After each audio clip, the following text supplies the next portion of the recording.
每当赛季进行到冲刺阶段，任何一场比赛的结果都显得至关重要。无论是早早钓鱼告别赛场，还是一路前进剑指世界赛，所有队伍的结局都可能因为一个小局胜负而改变。境况不佳，但他们对胜利的渴望却不输任何人。褪去青涩，天赋兑现后的目标是更大的舞台。只要相信奇迹，1%的概率也可能变成现实。几经出局，尊严和荣誉同样值得他们捍卫。再度重返巅峰，过去的遗憾将是他们最大的动力。一路走来跌跌撞撞，他们能最终达到外界预期吗？拒绝高开低走，命运的方向盘要由他们掌握。常规赛不是终点，他们渴望用加冕为这个赛季画上句号。唯有奖杯才能替自己证明，只有冠军才是赛场唯一的赢家。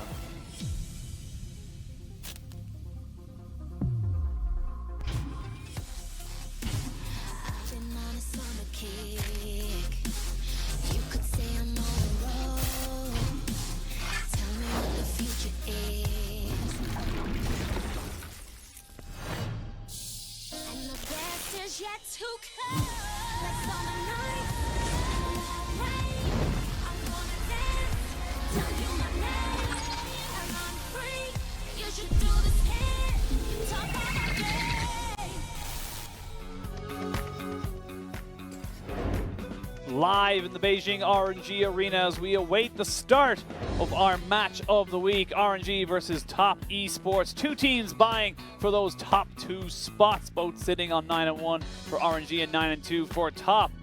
Right now, this is a clash of a potential final for the LPL summer split. You gotta love it. I mean, we're right back in Beijing, as you can see the nice banners being. I just love it. Every single time you go into the Beijing venues, you get a great focus on the jerseys of the past. MLXG being added up. You start to see TOP Esports coming into the venue.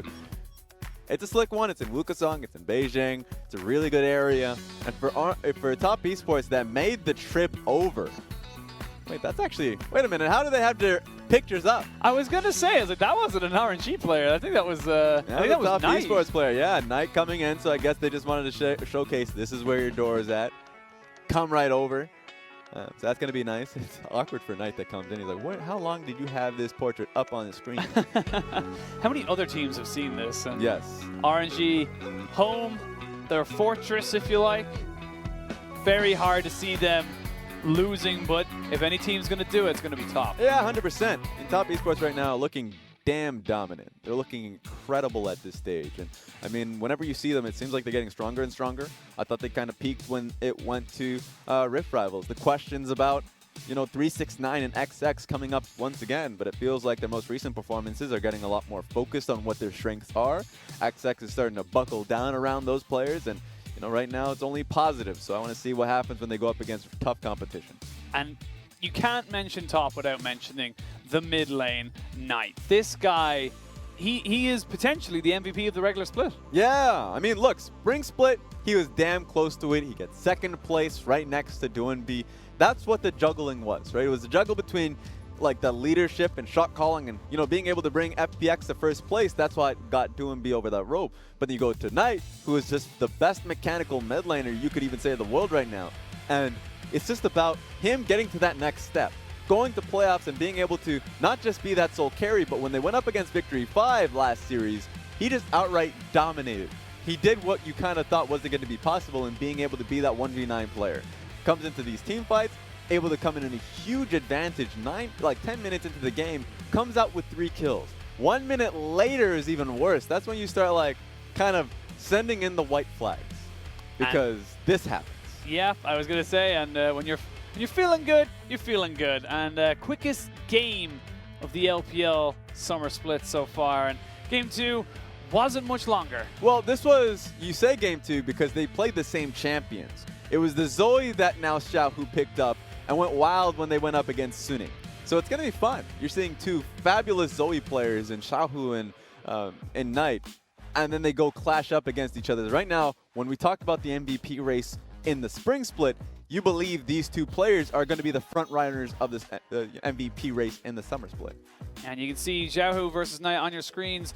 Xiahu does, you know, kind of have a little bit of advantage in certain things and kill participation as well. But I think that's all because Xiahu plays with his team. Yes. Knight carries. Completely different playstyles because Knight consistently comes out and leads in just solo kills. Like, because you always find those unassisted advantages through mid lane, and then Aurelia being an iconic pick for him because whenever he gets those leads, he puts himself on side lane. The enemy team plays opposite to him, and he essentially challenges anyone that comes his way.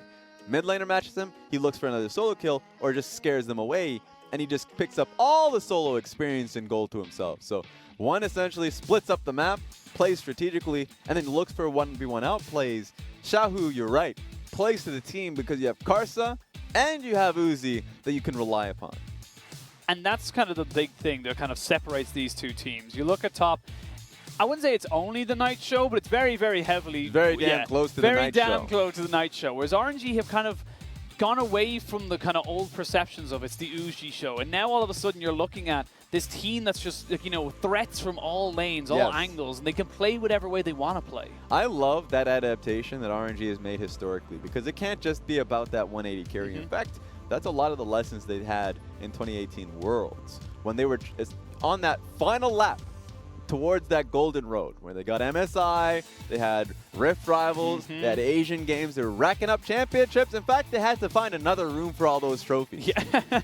But then they get to the Worlds run, and they convinced a few teams thinking that it is the 80 carry meta, and then they go up against G2 that had great amount of solo carries that just trumped them in the early game. So Xiahu needed to be the early game presence alongside Karsa, and that's what we're seeing right now. Yeah, and I think with RNG, you know, like you said, love the development and would love to see what they can do against this top esports squad. And so here's the thing, you know, we made our predictions, our casters. Yep. Unfortunately, I want to see what your predictions is. What was your prediction? Because you came in pretty late to the game. I did. I'm the one that came in for top esports. I'm the only one. Who do you have here? That is a tough question. So everyone else has gone for RNG, as you can see on your screens. You've gone for top, and you're the one who's closest to me right now. That's true. I'm getting closer.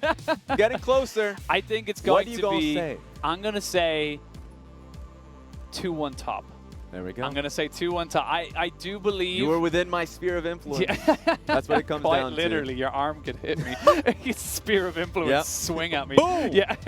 That's what you had to worry about. I was basically your Cuba. Yeah. Thankfully, you made the right call. We are going to see now the team that could potentially take down RNG in this match of the week. Top Esports feeling good. Had a random blip in the bar against Suning. Yeah, and this is going to be your roster. Of course, 369 in the top lane, XX in the jungle, Knight in the mid lane, and rounding out the bottom side of the map is going to be LokeN and Ben. They look calm, look ready for this. You know, they look like they're not letting the stadium, because even I have never been to it. You have. It's great. I was going to say, it looks so impressive. They definitely threw the dollar bills at it. Oh, yes. Like, even the washrooms. So worth it. Even the washrooms. It's stacked. Like, this place is great. It's in a wonderful district, right next to an absurdly large Cadillac arena. But, of course, it's going to be RNG. Your hometown is hopefuls. Going to be looking straight towards the lineup. Langx in the top lane, Karsa in the jungle, Xiahu in the mid lane. And in the bottom lane, it's Uzi and Ming. You got Coach Steak as well. A fun addition that they were able to have in the team in between spring and summer split, being able to bring him from Rogue Warriors. The team right now has been an incredibly smart drafting team. You know, coming into today, you also saw BSYY from Top Esports looking at their previous series, RNG versus Suning, and able to kind of just at least get a good idea, last take on RNG before you play. And it's difficult. I mean, a lot of it times you look towards the overall playstyle of the team about how do they stop and stunt Xiahu and Karsa, because they really took over the last series. And you can see here as well, Top Esports, they are the definition of an early game team. But at the same time, RNG, very damn close. Gold difference at 15 and first turret percentage. Yeah, you better believe Top Esports are leading the entire damn league in those areas. So yeah, RNG is a fun one because while Top Esports tend to have much faster games, we'll be hearing from Top Esports BSYY and what he wants to say. 卡萨跟小虎之间的配合越来越默契，然后下路又在跟明的对线也非常棒，然后狼行的话跟整个团队的融入感也是比较强的，所以他们有自己比较强势的这样的一种风格跟体系，然后我们自己也有自己强势的风格跟体系，所以与其去针对他们，不如说把我们的优势发挥出来。至于是什么优势，那就比赛场上再看。Gotta love hearing that. Play your own style. Don't play to counter. Because at the end of the day, I think those two teams have very iconic differences where Top Esports, when they find a snowball, they'll just ramp up the pressure on that lane. Where RNG tends to slow it down. We'll be hearing from Coach State. 都是赶紧把状态抓回来，我觉得我们应该就能够赢下 TOP 吧。目前队伍的话，我觉得更多需要提升的地方是团队配合吧。我觉得因为我们个人能力都算很理解。I mean, all he ever tends to talk about are the negatives, all right? I just want to hear, talk up your damn team. I like that he's like, you know what? This isn't even our final form. This isn't even. You could take it that way. The 100%. This is us looking at like, you know what? If you can't even beat us at 70%, don't even come near us. You know, and you know what? Going back to what the Top Esports coach said as well is that like a good offense is a good offense. You know what I mean? Like, yeah, you ain't even concerned about the defense. He doesn't want to know about defense. He's like, we have aggression, they have aggression. We think our aggression's slightly better. Let's take a look at this one. This is the matchup that we were referring to at the very beginning. Kills and assists at 15 is more indicative of the team, and you better believe RNG as a team are active early on. Even though they tend to slow the pace of the game down if things get a little bit rough, they don't tend to try and match pressure. They still start right out the gate incredibly quickly. And another thing too, because we talked about the MVPs, both of them are first place right now at 5 MVPs apiece. I think it's just for mid laners, as I'm going to double check the current MVP standing, but both of them have had a great split so far. And you can see as well, just with Xiahu, kills plus assists at 15 minutes there, second from the bottom. He is first. We averaging 5 kills and assists within the first 15 minutes of a game. All right, all right. I'm just taking a look at this one. So far, the split, we're just talking about a cumulative MVPs. I may not understand the Chinese that are underneath it, but Knight does lead MVPs with 12. Of man of the matches, so far, the individual awards of this split, Knight leads the pack at 12, Xiahu comes in at 7. But both of them are very much front runners of the MVP race. Both of them have had a great run, and Knight probably feels like he's been robbed. A lot of the people who are Knight fans feel like he should have been the one to be able to get it in the spring split. But it was Doomby that picked it up based off of that kind of obscure discussion about team play leadership that Knight says, hey, I lead by example. I play well, and I get that cup, or at least during the regular season.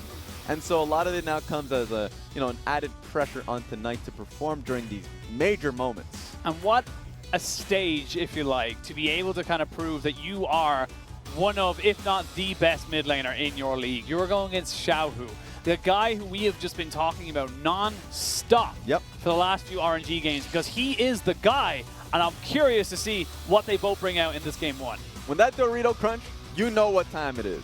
And when you get a close-up on the coaches, you better be damn sure you're going into game 1, at least for the pick and ban between Top Esports and RNG. Here we go. Olaf going to be almost exclusively banned by every single team on the red side. They do not want to let that one up. Yeah, well, at this stage it is kind of bland. We see the Aurelia, the Gragas, the Vladimir, and the Karma also banned. Top Esports, what's left for them to ban or what's left for them to take away? All right, let's take a look at it, because immediately, I mean, Yuumi has been a pretty big priority just across the board. And at the end of the day, just taking a look at this, Silas is up and available. Ton Kench is up and available. I think you just forego supports here. You don't need to pick a first pick of support immediately. Okay, but they disagree. They disagree with you.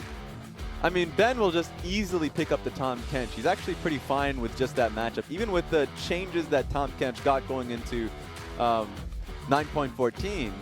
So I think it's just more for comfort. RNG wants to have a strong laning phase, and Ming is going to be able to provide that for Uzi. That Zac ban is just very, very interesting. They want to put Karsa onto something very specific. Right. That's interesting, because Karsa, prior to the changes of the Zac, has been the Zac player alongside Ming, but hasn't gone back to it, since the fact that his ultimate no longer brings the champions over, it just disrupts. So I want to be able to see, hopefully we see that in the future, because at the end of the day, they're able to see what he's been practicing, and that's a fun one. You bring that champion back. Bring Zach back.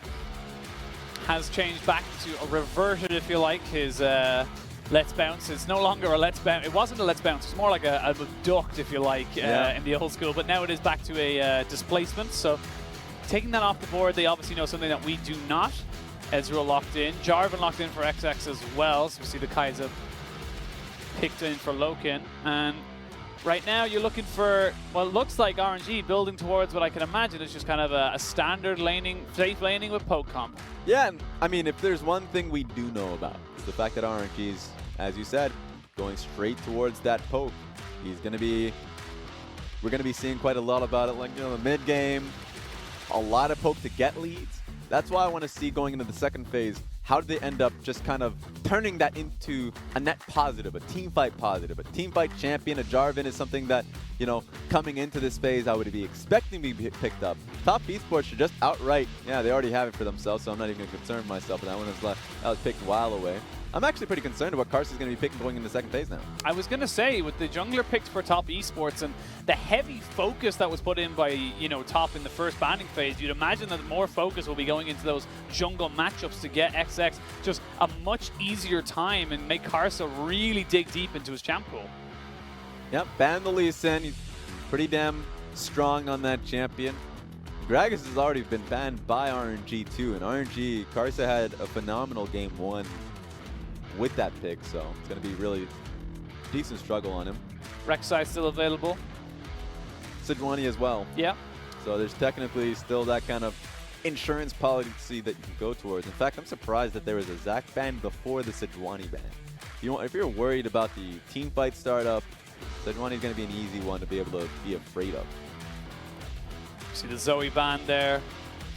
Not going to be seeing it. We know that Xiahu and Knight are both exceptional Zoe players, and RNG just feel like they don't even want Knight to even have it as a consideration going into this matchup, because he just knows the champion too damn well. Yeah, I wonder when the next mid lane ban by RNG is going to be. I'm expecting another mid lane ban. It starts with an S, and my mind is already blanking on the champion. Is it Silas? Nah, it's not the Silas. But the Akali one is fairly smart. It's a good one. No ban there for Top. They obviously ran out of time, didn't decide on anything there, so they will have a miss ban as the Akali was taken away by RNG, but talked about the Silas, and it looks like he's going to be locked in here for Top. Silas is a smart one. I was referring to the Syndra. Syndra's been working out really well on both ends. I think it's been a better champion for Xiahu than it has been for Knight, but it's a good way to essentially have that range advantage over the Corki in the early laning phase. Force him to, you know, use his Valkyrie a little bit more often. If he doesn't, then you get that stun. Then you get great follow-up by the Jarvan and the Nautilus. Gangplank locked in. Can flex between 369 and Knight. Sejuani we talked about. Surprised not to see her on the ban list. Looks like Karsa is going to be taking up the Boar's reins. Let's see what we get the full composition here for RNG. It's going to have to be the top laner, and Langx ideally goes towards, you know, the Aurelias. Getting banned by RNG makes it a little bit harder for him. The Aatrox makes a lot of sense. It's a great team fight disruptor. And you've got Engage, you've got Poke, you've got Sustain. RNG giving themselves a very strong, well-rounded composition. Now we get to finally see what will be the mid lane pick. I was going to say Azir simply because they do need consistent wave clear. Victor technically does just that. The only concern is that he needs a little bit of time to get to that power where he can just be consistently wave clear. In fact, Top Esports are going to go a little bit riskier here. Heavy skirmishing focus is coming in from Top Esports, just so, like, let's say if they make a mistake early on, and if they have to continue to respond to RNG's wave clear and pressure, they have to do that by forcing more fights. So I want to see what Top Esports do. They can't afford to slip up early this game. You fall behind and RNG's poke comp will just soar ahead of you without you really being able to do much about it. Top Esports, like you said, picking up that Silas and the Gangplank, they've got a lot of damage, a lot of AoE team fight as well potential. If they want to try to take down RNG, it's going to have to be a pretty solid early game. Yeah, it's going to be fun to see what the mid lane Sylas can do, in my eyes, because I mean, we just haven't seen a laning Sylas really before 9.14 because of all of the nerfs to the wave clear. I love the fact that now you can contest the buff on his Q, the buff on his passive. I mean, they really just made it so laning was possible now. The takeaway of the ultimate CDR, the exceptionally low ultimate cooldown that it had, was, I think, a great trade-off, because at the end of the day, in team fights, you all that's a great poster, by the way. In team fights, you'll only really see 2 rotations of its ultimate, and that's usually a pretty long team fight. So I think the real nerf to the Sylas ultimate made it so you can't just spam poking abilities like Ezreal ultimate and the Lux ultimate to be able to set you up. But in just outright team fights, if you commit to it, then there really is no change. Yeah, you pick that one big impacting ultimate, able to make it work for you as RNG and TOP Esports. You see the lineups on your screen. They're going to be hitting the Rift very, very shortly for Game 1 of our match of the week here in LPL Week 9. Yep, and you better believe, you say match of the week, it's basically match of the split. Want to see what ends up happening Game 1? What do we get?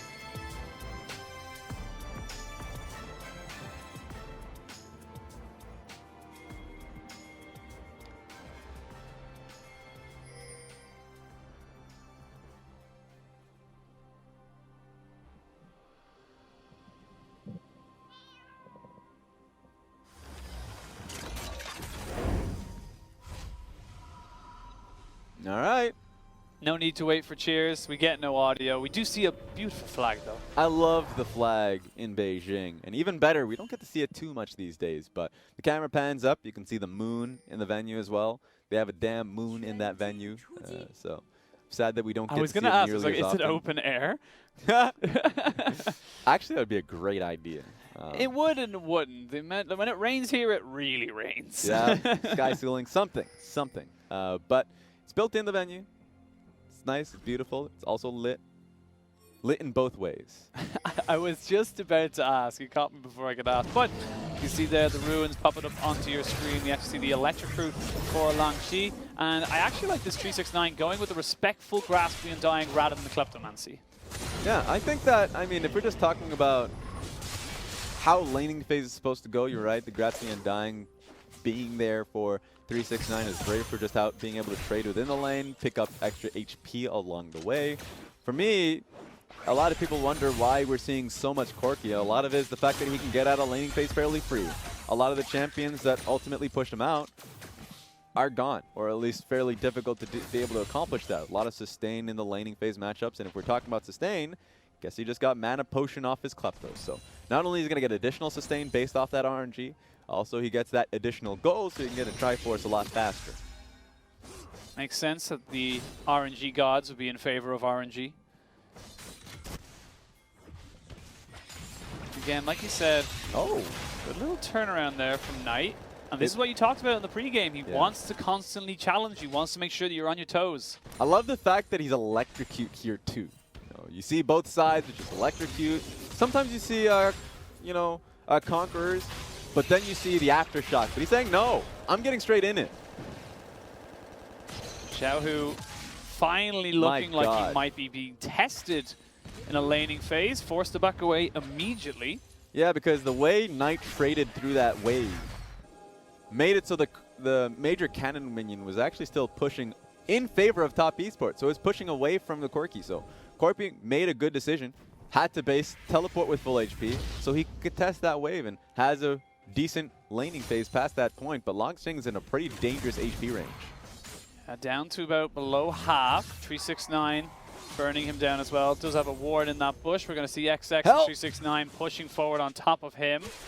They're going to go in, flash in, but there is the Sejuani. Going to flash in as well, and this is the first skirmish we're going to see of the game. First blood goes over to Karsa, but can they trade it back? Yes, they can. Double buffs tonight. Nice to see it from TOP Esports. I was concerned because, following that flash is a good idea, but there's going to be a counter, a follow-up coming through from the Sejuani. Okay, we'll see him from GP. GP just going to take a little bit of the wave.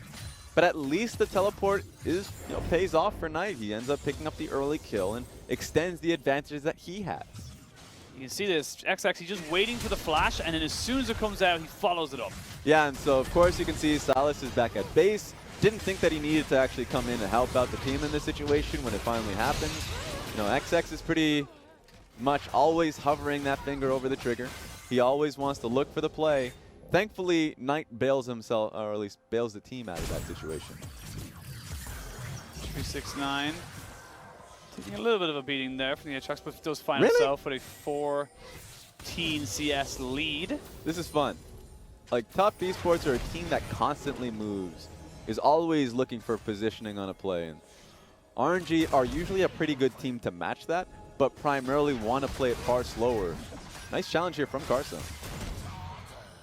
Hard to make that damage stick with the corrupting potions and the grasping and dying, able to be procced. 369 should be relatively safe. XX has spent a lot of time in this bot side, like you mentioned, constantly on the move, constantly looking for opportunities. It's just a tough decision here for the Jarvan, because think of it this way. If he takes the Krugs, and if he gets matched by Uzi and Ming, that's a lot of great chase down. The blink that Ezreal has, and certainly the Q of Yuumi will be able to slow you down, and you'll just die from that, or at least your bull flash. Taking a look at Silas, though, you might get matched here. Oh, okay, he's going to be fine. It's nice to be able to see Knight come in and help out, you know, his jungler, be able to take the Krug. So an advantage is now being given to XX. Share the advantage. You've got red buff and blue buff on your Silas in mid lane. Able to put down a lot of damage. Steals the Corki ultimate. Able to put down more poke. And Xiahu is under pressure. Knight really putting him to the sword. Yeah, Knight has some kind of swagger here. The ability of just being able to outright take control of the matchup. Know that Xiahu is just trying to think so much outside of the laning phase with the Klepto procs that he's essentially hunting for. The Knight just says, okay, I'll just dominate you in laning phase. All I got to look for is the all-in trades, and he's landing everything. The Abscond Abduct is always landing, and there's no way to trade back because of that extra magic shield that the Abscond ends up giving you. And that all kind of stems from the fact that he had got the double buffs on him that he was able to take away from Karsa, yes. Able to spam out abilities, constantly put down the poke, and that makes this, like you said, the Kleptomancy in the mid lane, which is normally a very safe and kind of, I'm going to farm up lane, into, no, I'm sorry, you don't get to farm up. And now with the wave being pushed underneath the turret of the Silas, so he's actually going to have even a larger CS than he currently has. Like, approximately, this is going to be a 10 CS lead there for the Silas. It's pretty crazy because all of our expectations here is that the Corki is going to be fine, that he's going to be CSing all right, that he's actually either going to be shoving into the Silas matchup, or at least keeping it at an even state, but that hasn't been the case whatsoever. Gold still very, very even. You do have double Kleptomancy on the side of RNG. So easy enough to be able to kind of shore up those small little CS differences if you get the right bag of gold. That's true. Double Klepto will always mess with the gold chart. A lot of the times you'll see the minions being taken down, you'll look at the gold lead and you're like, that shouldn't be what it really is. But in Ezreal and Corki, being able to get the job done. Yeah, Glacial Prison was available. Flash burned there by 369, but World Ender was also popped. And you take those, the cooldown on the World Ender is actually fairly low in comparison to the flash that 369 had to use. Knight does not miss a single one of those. I've yet to see him go in and miss an abduct as he tries to go under turret. This might be a little bit too far. Ooh, Sejuani has a swing and a miss, but now he steals himself the Glacial Prison. Knight is actually just playing these guys. He didn't move an inch. The Sejuani ultimate came in. Perhaps it was trying to guess if he's moving or not, if he's going to duck and dodge it. He continues to walk forward and then steals the ultimate, and it was the Sejuani that needed to block it for Xiahu. And RNG, for the first time in a very long time, look like they're on the back foot. Look like they're the ones being challenged and they don't really have a 100% answer to it. Mechanically, you know, movement-wise, macro, they've all been answered straight away by Knight and TES. The advantage is actually just extended to 20 CS. It's huge. Now, I'm not going to count that Abscond Abduct as missing because he ducked behind a minion. It landed on something. It hit a champ, or it hit a hitbox. That's all that matters. Because if you finished that sentence, you would have been wrong. Yes, I was like, it didn't hit a champion. I was putting myself into a hole. But it's crazy. I mean, at this stage, you got to look towards the package usage from RNG. Just a play in general from Karsa. Karsa was looking for it. Can't say he wasn't. It was unfortunate that, Nice is that good of a baller. He's playing right now. But here's a potential play from XX. He's looming over the lane. Came here once the first 5 minutes, going to show himself now. XX just shows himself a little bit to clear out that vision, maybe put Aatrox onto a little bit of more worry. And then back away. Has got Karsa around here, so not really feeling the pressure too much. And if we're thinking about the long road for Top Esports this game, I mean, giving GP space so he can farm up is always a good option. Karsa, haven't said too much about it, but also has been doing well for herself in lane. Oh, nice follow-up. There we go. Gonna actually catch out the Valkyrie mid animation. Very nicely done. No flash for Xiahu. Let's see if the GP can weather this storm. Pretty big wave, but he should be able to eat it. Let's see. Yeah. Here we go. There's the cannon barrage coming in. Oh, actually the knockback. They were able to cover him from all angles. Karsa basically saying you can't go forward, you have to go back. That's a pretty clean kill for the top side for RNG. Yeah, finally we get to see something from them. The fact that they were able to get that dive pretty cleanly. And then Knight didn't expect it to actually go so well for RNG, so late teleport there too. So he tries to help out once again with another teleport. This time around, RNG get in and they get out. You can see it here, and I like how they just covered both ends. Like you either go down towards the Aatrox or up towards the Sejuani. There is no both. Yeah, so they finally lock him down. And between both of them, they can tank the turret incredibly easily. So you really need someone from Top Esports that isn't the GP to be there. Obviously to try and defend, but they didn't get a whiff of that one. RNG building themselves up a 500 gold lead. Effectively just that kill they just picked up. A little bit of first blood as well. And we talked about how both these teams, gold difference of 15 were 2,500 gold each ahead. Now we're looking at an incredibly even game, and only really right to see that given how closely matched these two guys are. Yeah, and I just want to see, because these are the mistakes that can cost you the game. Let's see what ends up happening here. Here we go. Knight just go in straight away, trying to just get the damage down, but he gets locked under tower. TP coming in for Langx as well. XX was there, but just not close enough. And Karsa doing very, very well to react to all of Top Esports moves. It's those moves that can tip the balance. So close to being able to get that pick. Didn't come through. Very tough for Knight to be able to swallow that. At least he keeps his flash. But at the end of the day, RNG get themselves a kill. They get themselves a dragon. Roll the dice. Let's see what the next one is. If it's a double mountain dragon, you're going to love yourself. Actually, Infernal even better. Right now, Top looked like they were in control. RNG steadying the ship.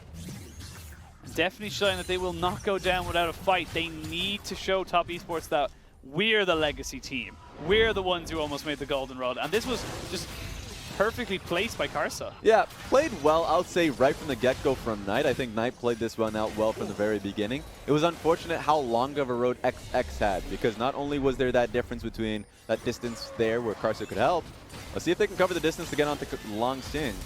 All right. Did drop down the depth charge. There's the final chapter as well, as we might see already a 5v5 coming out as all 10 members of both teams here looking for that top side. And coming out of the replay, we didn't catch the fact that Top Esports ended up getting that Rift Herald.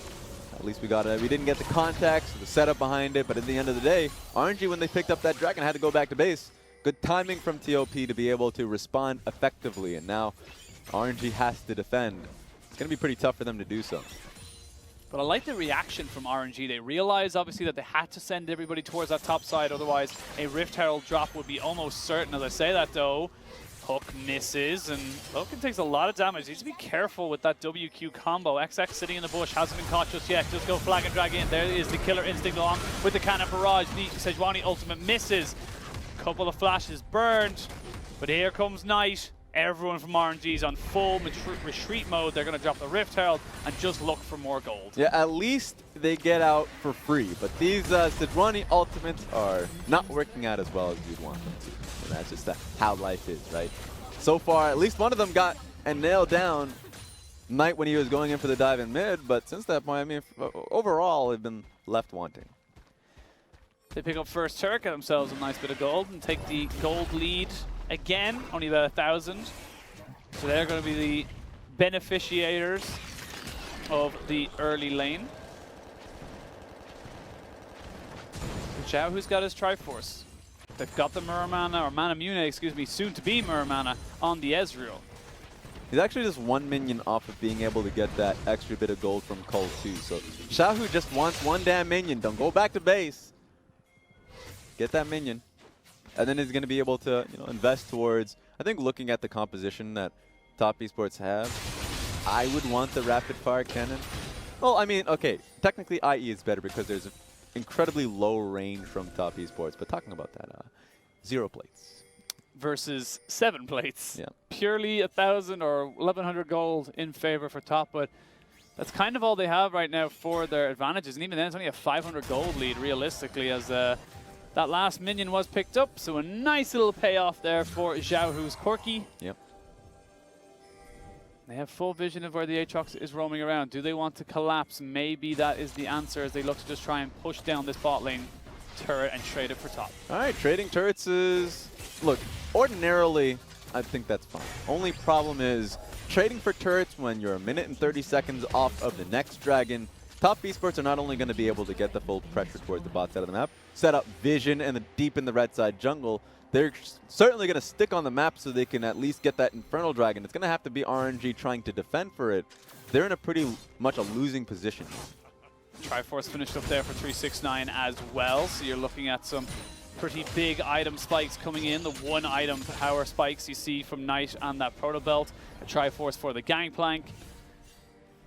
And it's going to be the Manamune / Muramana build for LokeN, so going for that more AP heavy style.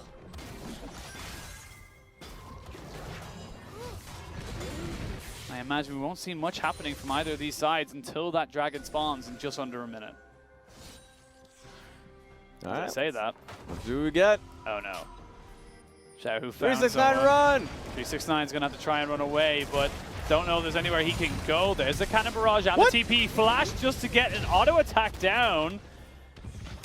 And looks like they're going to try and back this away, but there's a Glacial Prison that works out. Sejuani has her ult stolen. The Golden Knight is left to potentially try and turn this one around. There is the depth charge. They try and just turn back on top of this. Cataclysm comes down, but Xiahu's still pumping out damage. Xiahu's still trying to turn this one back around. Jungler for top laner, but you got to feel like RNG come out on top as LokeN gets jumped on, has to use a Killer Instinct to get out of the Infernal Chain. That was still a great response from Top Esports, primarily Knight. I never think that a flash is worth it to be able to get your passive damage as a GP. But he was pretty confident that, you know, every damage counted to be able to get a lead for yourself, but you definitely need to buy for time. He was in a mode where he needed to buy for time, but thought he, you know, the way he was playing, he was like, we can get that kill right now. So, unfortunate there for TES, but at the end of the day, I mean, it's still that 2 kills now there for Knight. Yeah, Knight's still looking good. Actually going with the Sheen as his next item. All right, we're grouping. Potentially looking towards this bot side. Langx going to push up this wave. Walk directly into a hook. Gets knocked up. The world has ended for him. And Knight picks up his 3rd kill. Perfect part of the map, too. Infernal Dragon is essentially just sitting there waiting for you, especially with Langx now down and out for the next 26 seconds. So let's take a look at this one more time, because I'm just talking about this stage. You look at the minimap, a lot of people are on the way. Teleport there to buy for time as well. That extra flash there just kind of threatening Xiahu off. Well, he got the message. He's going to kite right back out. A lot of damage he didn't anticipate that he was going to be able to take there. So I think flash was necessary at least for Karsa's ultimate. He ends up getting hit by it, and so he's dead. But still, a good response from Top Esports to come in with the kill. Yeah, and being able to take out the jungler far more beneficial, considering, like you said, the Infernal Drake was spawning very, very soon. They picked that one up as well during that replay. Another Inferno going to be spawning on the map, so we could see literally both these teams having equal kind of, you know, strength if RNG are able to take it, or if TES are able to snowball it away from the side of RNG. This is not as bloody as I thought it was going to be. I definitely expected the game to slow down because I think RNG as a team are incredibly good at being able to kind of make mention of losing gracefully. Specifically, I think Uzi, Ming, and Langx have been very silent this game. Langx has done a great job of being able to pick up the CS whenever he can, dive when he has the pressure there from Karsa, and we haven't seen much of anything from Uzi, who has actually have really, once again, like across the board, excellent CS margins. So 191 at 18 minutes is perfect, and a lot of that comes down to the fact that they understand that they just need to be able to pick up waves, be there to stop Top Esports from picking up major objectives. Sadly, because of Langx dying the way he did, they had to give away Infernal. But they're just waiting for that late game margin that we are worried about. At that stage, if you talk about Xiahu and the champion that he's most known for, like there's a damn meme about how much damage he was able to apply in a major playoff game with Corki, that he just took over a game. That happens. So the fact that he's able to get so much closer to that, essentially the build, that's going to be wild. Take a look at the group here. Ben's positioning for an engage. See the poke and the siege coming out here from RNG, just too much to handle for that mid lane turret, and it will fall. They equal up the turrets there. This Baron is just about to spawn, and you can imagine both these sides are going to have to keep a close eye on the big purple worm. They do not want either of them to get it. It's going to be a fun one. I think both teams actually take down Baron incredibly quickly. I remember in Dominus earlier today, I mean, the composition was essentially set for that. This time around, if they have any time, both teams with the big purple worm, they can both definitely rip it up shreds, especially with the Mountain Dragon both of them have. Good engage from both sides. You can see Top just trying to establish vision control again. They have got 2 items onto LokeN, still looking to wait and upgrade his Mana Mune to a Mer Mana, and that was when he'll really start hitting like an absolute truck. And just vision control, safety in numbers, Top Esports basically just taking over what RNG had just taken. A little bit more focused towards the Corki build. I mean, he's going straight towards the Essence Reaver, no surprise on that one. I mean, he's going for the big crit build that is going to be stationed around like a huge team fight focus.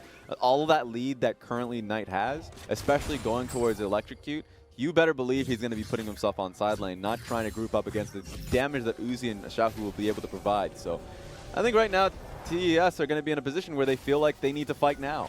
They feel like they need to get the current slight gold lead that they have and turn it into something bigger, because technically they can still go into team fights and rely upon the GP.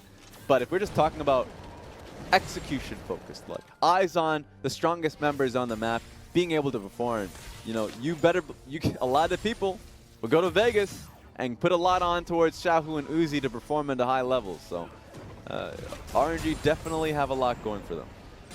You can see 2 item spikes coming out for a lot of players now, as you see the Yomu's Ghostblade and the Triforce finished up for 369 on his Gangplank. You've got a Lich Bane to complement that Proto Belt for Knight in the mid lane, as well as the Guinzus and Mana Mune for LokeN. And on the other side, RNG, they've got the Mermana and the Iceborne Gauntlet for Uzi flashing. Cataclysm goes down, flash away, they get a good Glacial Prison. And that's going to stop any more engage coming out from top. But these Burn Summoners, they get everything out of Ming and a flash out of Uzi. All right. At least you got a flash on that one. Great pick on the TES. Let's see if there's any counter engage, actually. Xiahu's coming straight in fast. Got a lot of poke potential on the side of RNG. If they can land it, Top will want to try and make sure this doesn't happen. 10 seconds until the Infernal Drake spawns. We're going to see the FLICKR drag out. Big barrel there. But Yuumi able to sustain up now. This could be a big fight. Infernal just about to spawn. Great amount of vision control here is going to allow 369 to set up those barrels pretty easily. Here we go. He's actually going to find himself Langx on the backside. There's the Ezreal ultimate. It's going to take XX down very, very low. Dragon still hasn't been taken, but the Sejuani is dead. Now they finally take it, and the fight ensues. Got him! And he gets him. And a flash over by 369 is going to be able to secure Xiahu. They keep chasing. They keep hunting. Top Esports decimate RNG. Easy as possible, and they nail a triple kill in the back half of it. Top Esports played them easily. Vision control there to set up GP, so when he was face-to-face with the Aatrox, put him out of the fight. And then you saw how, you know, Karsa went straight in for XX, XX went golden, bought his team enough time to be able to eviscerate Karsa, and then take the back line freely. You lose a lot here, RNG, and now they have some time to think about it. You lose a lot, but Top Esports, they gain a lot. They got everything from that fight, and it was just such a good turn. And it's all set up from what you talked about. The fact that Top Esports had set up a line of vision. Yep. RNG had no idea how much was left on the Baron, or the Dragon. And they had to face check, and not knowing where anyone was just gave Top Esports so much room to move. Yeah, I mean, look, it's always about the finer details. The details that sometimes, you know, RNG didn't get punished on. I felt like when it was onto the next Mountain Dragon, they didn't even think about the setup, right? They had top lane turret picked down, and Top Esports not only got the full outer turret bot side, but then set up for the next Dragon. It's TES that has Dragon focus. It's RNG that are kind of left trying to build back up. And so I think they need definitely some foresight. I think they definitely need to work on that. But so far, it's great consistency coming out of the team. Great early game from Top, and we're actually back into game, ladies and gentlemen. Just a quick pause. Not exactly sure what the error was, but nonetheless, we are back. Top, they got themselves a 5,000 gold lead.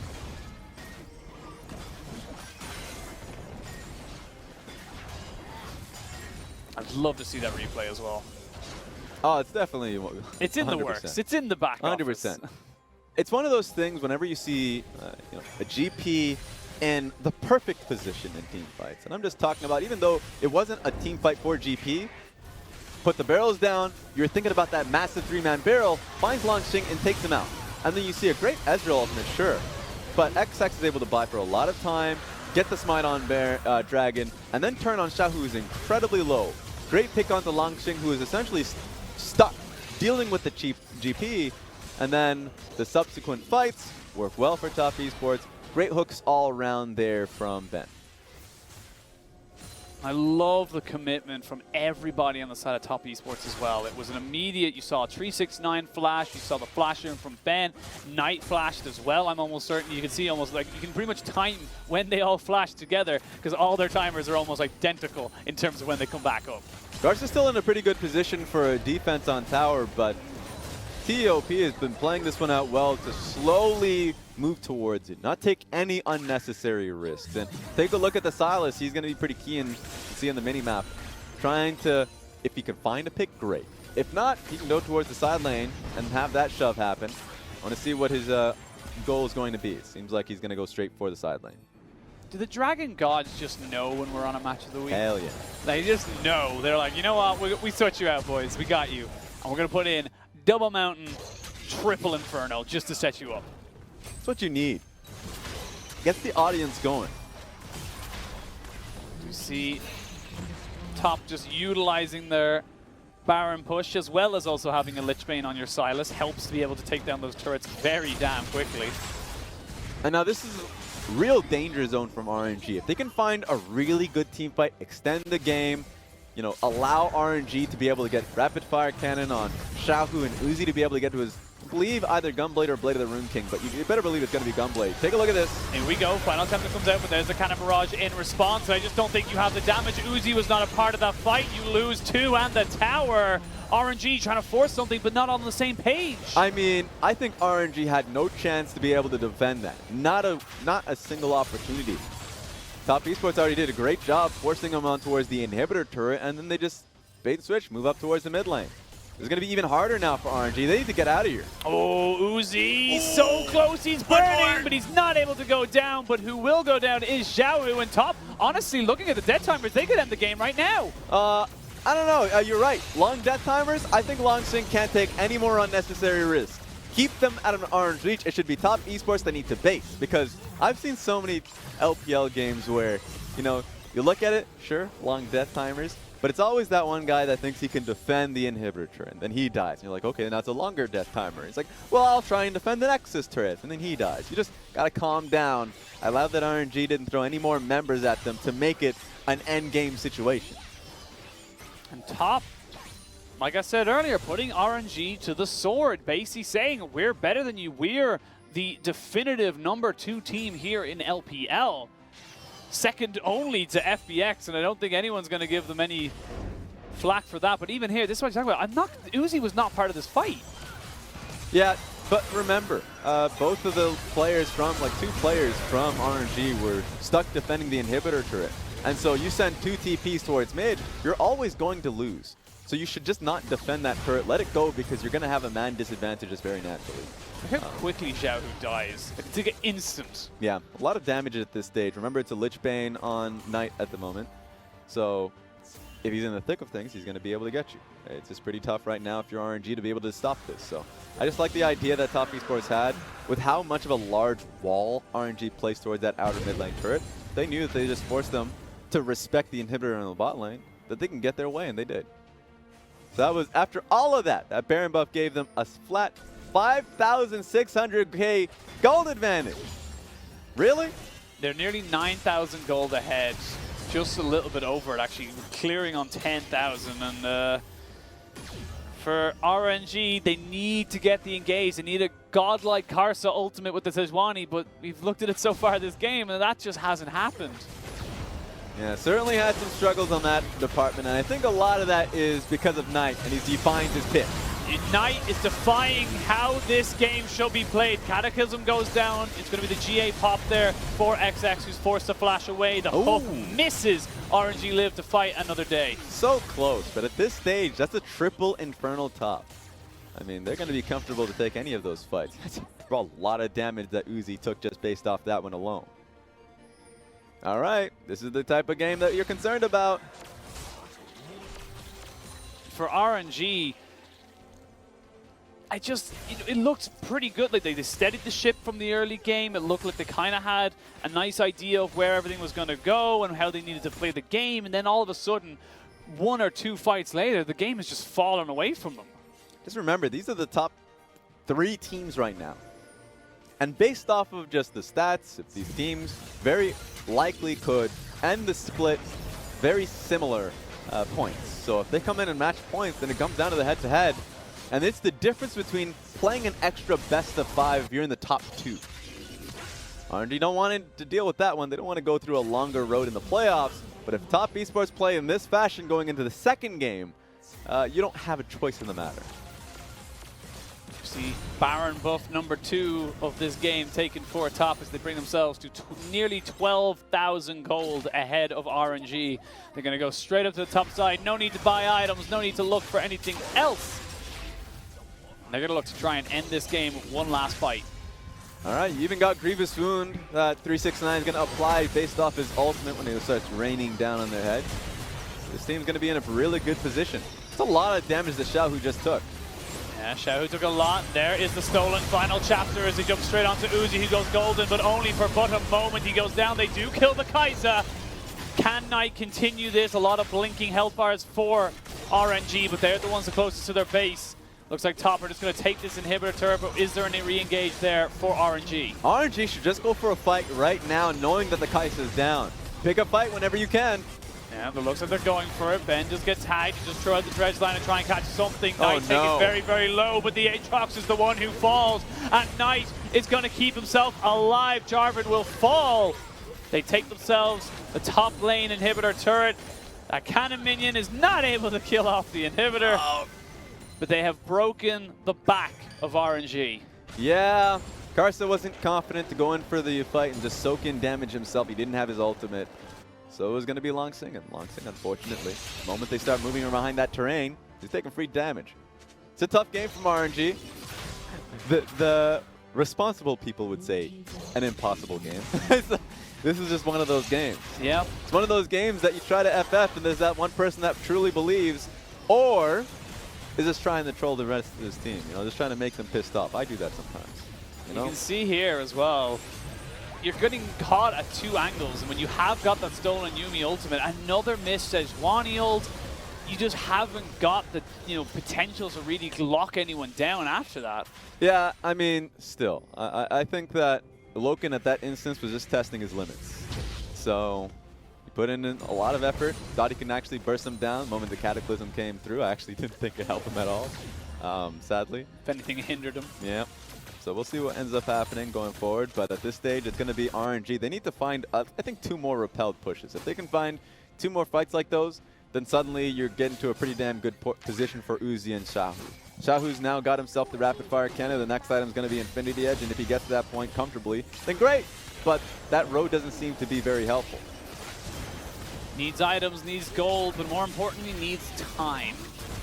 Top lane inhibitor falls, mid lane soon to follow. 40 seconds still left on the Baron. Top Esports, are they going to go and try look for the end right here, right now? Stolen Sejuani ultimate, Karsa chunk down to below half. Killer Instinct down onto Uzi, who has to force a flash away. Langx also getting berated by the cannon barrage. Nexus turrets are falling.